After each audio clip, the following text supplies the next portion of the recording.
मैं क्या तुसी बड़े दिनों बाद मैंने काम किया कि नहीं रोको ते मैं फिर रुकवा दित्ता मेरा बेटा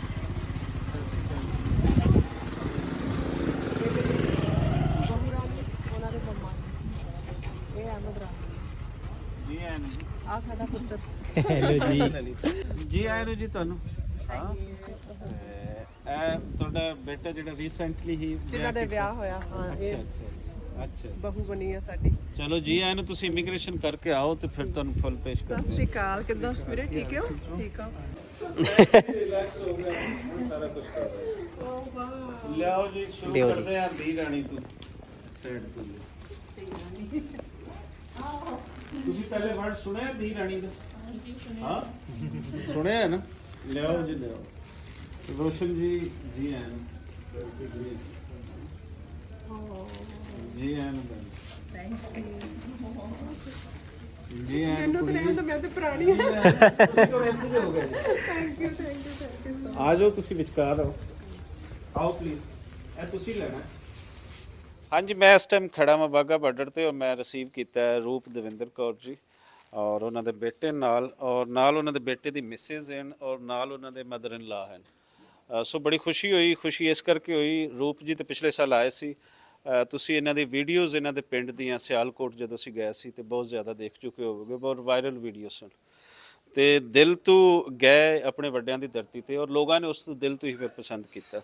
ਤੇ ਇਸ ਵੇਲੇ ਨਾਲ ਆਪਣਾ ਉਹਨਾਂ ਦਾ ਬੇਟਾ ਹੈ ਉਹਨਾਂ ਦੀ ਨਾਲ ਬਹੂ ਰਾਣੀ ਹਨ ਔਰ ਨਾਲ ਮਾਂ ਜੀ ਹਨ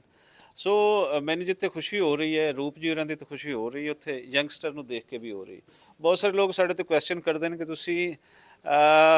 ਸਿਆਣਿਆਂ ਨੂੰ ਬੜਾ ਬੁਲਾਉਂਦੇ ਹੋ ਯੰਗਸਟਰ ਨੂੰ ਨਹੀਂ ਬੁਲਾਉਂਦੇ ਤੇ ਅਸੀਂ ਤੇ ਸਾਰਿਆਂ ਨੂੰ ਵੈਲਕਮ ਕਹਿੰਦੇ ਹਾਂ ਜਿਹੜਾ ਵੀ ਕੋਈ ਆਵੇ ਤੇ ਰੂਪ ਜੀ ਤੋਂ ਸਟਾਰਟ ਕਰਦੇ ਹਾਂ ਇੱਕ ਇੱਕ ਕਮੈਂਟਸ ਲੈਂਦੇ ਹਾਂ ਕਿ ਕਿੰਜ ਇਹਨਾਂ ਦਾ ਪਲਾਨ ਬਣਿਆ ਔਰ ਅੱਜ ਇੱਥੇ ਸਾਡੇ ਨਾਲ ਖੜੇ ਹਨ ਤੇ ਅੱਗੇ ਕਿੱਥੇ ਕਿੱਥੇ ਜਾਣਾ ਹੈ ਰੂਪ ਜੀ ਪਲੀਜ਼ ਸਭ ਤੋਂ ਪਹਿਲਾਂ ਤੇ ਸਾਰਿਆਂ ਨੂੰ ਪਿਆਰ ਭਰੀ ਸਲਾਮ ਤੇ ਸਤਿ ਸ਼੍ਰੀ ਅਕਾਲ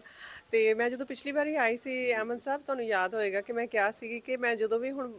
ਇੰਡੀਆ ਦਾ ਵੀਜ਼ਾ ਲਿਆ ਕਰਾਂਗੀ ਨਾਲ ਪਾਕਿਸਤਾਨ ਦਾ ਜ਼ਰੂਰ ਲਿਆ ਕਰਾਂਗੀ ਤੁਸੀਂ ਆਪਣਾ ਵਾਅਦਾ ਪੂਰਾ ਕਰੋ ਬਿਲਕੁਲ ਤੇ ਇਹ ਵੈਸੇ ਜਿਹੜਾ ਇਹਦਾ ਸਿਹਰਾ ਕ੍ਰੈਡਿਟ ਹੈਗਾ ਇਹ ਬੱਚਿਆਂ ਤੇ ਜਾਂਦਾ ਹੈ ਕਿਉਂਕਿ ਬੱਚਿਆਂ ਨੂੰ ਜਦੋਂ ਅਸੀਂ ਜਾ ਕੇ ਦੱਸਿਆ ਕਿ ਇਸ ਤਰ੍ਹਾਂ ਪਿਆਰ ਮਿਲਿਆ ਸਾਨੂੰ ਇੰਨਾ ਮਤਲਬ ਪੰਜਾਬ ਦਾ ਜਿਹੜਾ ਉਹ ਹਿੱਸਾ ਉਹਨੂੰ ਜ਼ਰੂਰ ਦੇਖਣਾ ਚਾਹੀਦਾ ਤੇ ਫਿਰ ਬੱਚਿਆਂ ਦੇ ਦਿਲ ਦੇ ਵਿੱਚ ਵੀ ਆਇਆ ਕਿ ਅਸੀਂ ਜ਼ਰੂਰ ਜਾਈਏ ਸੋ ਇਸ ਵਾਰ ਤੇ ਬੱਚਿਆਂ ਨੇ ਹੀ ਸਾਨੂੰ ਕਿਹਾ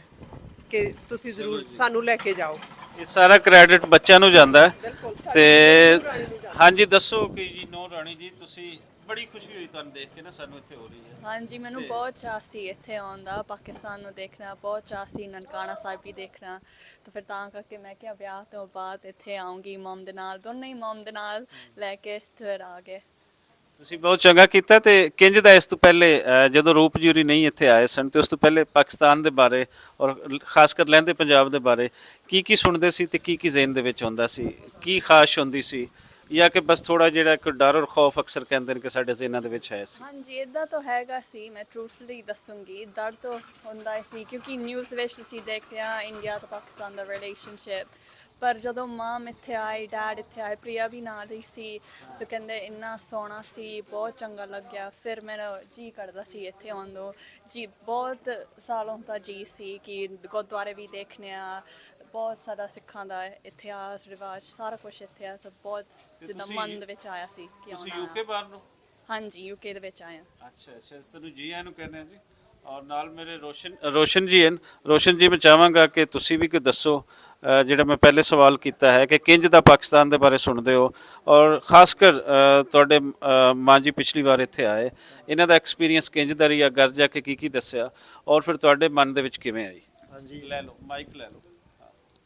ਬਸ ਇਹੀ ਸੀਗਾ ਥੋੜਾ ਡਰ ਸੀਗਾ ਪਹਿਲਾਂ ਜਦੋਂ ਅਸੀਂ ਕੋਈ ਵੀ ਨਹੀਂ ਆਏ ਸੀ ਪਾਕਿਸਤਾਨ ਨੂੰ ਪਰ ਹੁਣ ਮਮ ਡੈਡ ਮੈਨੂੰ ਕਹਿੰਦੇ ਸੀਗੇ ਤੇ ਫਿਰ ਇੱਥੇ ਚੰਗਾ ਆ ਇੱਥੇ ਆਉਣ ਨੂੰ ਤੇ ਨਨਕਾਣਾ ਸਾਹਿਬ ਨੂੰ ਵੀ ਦੇਖਣਾ ਤੇ ਸਾਰਾ ਲਾਹੌਰ ਸਾਰਾ ਕੁਝ ਦੇਖਣਾ ਤੇ ਫਿਰ ਚਾਹ ਹੀ ਸੀਗਾ ਇੱਥੇ ਆਉਣ ਨੂੰ ਤੇ ਸਭ ਕੁਝ ਦੇਖਣਾ ਜੀ ਬੈਨ ਜੀ ਤੁਸੀਂ ਦੱਸੋ ਤੁਸੀਂ ਪਹਿਲੀ ਵਾਰ ਆਏ ਹੋ ਹਾਂਜੀ ਮੈਂ ਪਹਿਲੀ ਵਾਰ ਆਈ ਹਾਂ ਤੁਸੀਂ ਕੋਈ ਦੱਸੋ ਇਸ ਤੋਂ ਪਹਿਲੇ ਕਿਉਂ ਨਾ ਆਣਾ ਹੋਇਆ ਤੇ ਦੱਸੋ ਡਿਟੇਲ ਦੇ ਵਿੱਚ ਕੋਈ ਕਮੈਂਟਸ ਦਿਓ ਆਪਣੇ ਇਸ ਤੋਂ ਪਹਿਲੇ ਕਿਉਂ ਨਾ ਆਣਾ ਹੋਇਆ ਜਾਂ ਹੁਣ ਕਿਵੇਂ ਦਾ ਬਣਿਆ ਜਾਂ ਕੀ ਸੋਚ ਕੇ ਜਿਹੜੀ ਬਣੀ ਪਹਿਲਾਂ ਬਹੁਤ ਵਧੀਆ ਹੁਣ ਬਹੁਤ ਵਧੀਆ ਲੱਗਾ ਆ ਕੇ ਤੇ ਪਹਿਲਾਂ ਆ ਨਹੀਂ ਹੋਇਆ ਕਿਉਂਕਿ ਵੀਜ਼ਾ ਨਹੀਂ ਸੀ ਦੇ ਰਿਹਾ ਪਾਕਿਸਤਾਨ। ਹੁਣ ਉਹਨਾਂ ਨੇ ਵੀਜ਼ੇ ਦੇ ਦਿੱਤੇ ਆ, ਖੁੱਲੇ ਦਿਲ ਨਾਲ ਸਾਡਾ ਸਵਾਗਤ ਕਰਦੇ ਆ। Very nice, thank you. ਹਾਂਜੀ, ਇਹਨਾਂ ਨੇ ਗੱਲ ਕੀਤੀ ਕਿ ਵੀਜ਼ਾ ਨਹੀਂ ਮਿਲ ਰਿਹਾ ਸੀ, ਤੇ ਮੈਂ ਇੱਕ ਗੱਲ ਵੀਡੀਓ 'ਚ ਰਾਹੀਂ ਮੈਂ ਕਰਦਾ ਜਾਵਾਂ ਕਿ ਜਿਸ ਨੂੰ ਵੀ ਇੰਡੀਆ ਤੋਂ ਹਟ ਕੇ ਇੰਡੀਆ ਦਾ ਪਾਸਪੋਰਟ ਥੋੜਾ ਔਖਾ ਹੋਏਗਾ, ਕਿਉਂਕਿ ਉਹਨਾਂ ਦਾ ਫਿਰ ਗੁਰਪੁਰਬ ਤੇ ਔਰ ਵਿਸਾਖੀ ਤੇ ਹੀ ਉਹਨਾਂ ਦੇ ਲੱਗਦੇ ਆ ਵੀਜ਼ੇ। ਇਸ ਤੋਂ ਹਟ ਕੇ ਤੁਸੀਂ ਦੁਨੀਆ ਦੇ ਵਿੱਚ ਜਿੱਥੇ ਵੀ ਬੈਠੇ ਹੋ, ਤੁਹਾਡੇ ਕੋਲ ਕਿਸੇ ਵੀ ਕੰਟਰੀ ਦਾ ਪਾਸਪੋਰਟ ਹੈ ਤੇ ਉਹ ਤੁਸੀਂ ਸਾਡੇ ਨਾਲ ਕੰਟੈਕਟ ਕਰ ਸਕਦੇ ਹੋ, ਵੀਜ਼ਾ ਅਸੀਂ ਲਵਾ ਦੇਵਾਂਗੇ। ਠੀਕ ਹੈ ਜੀ, ਤੇ ਬਹੁਤ ਚੰਗਾ ਲੱਗਾ ਜੀ ਤੁਹਾਨੂੰ ਸਾਰਿਆਂ ਨੂੰ ਦੇਖ ਕੇ, ਤੇ ਬਾਕੀ ਤੁਸੀਂ ਇੱਥੇ ਰਹੋਗੇ ਤਾਂ ਤੁਹਾਡੇ ਨਾਲ ਫਿਰ ਵੀ ਗੱਲਬਾਤ ਹੁੰਦੀ ਰਹੇਗੀ। ਬਹੁਤ ਸ਼ੁਕਰੀਆ।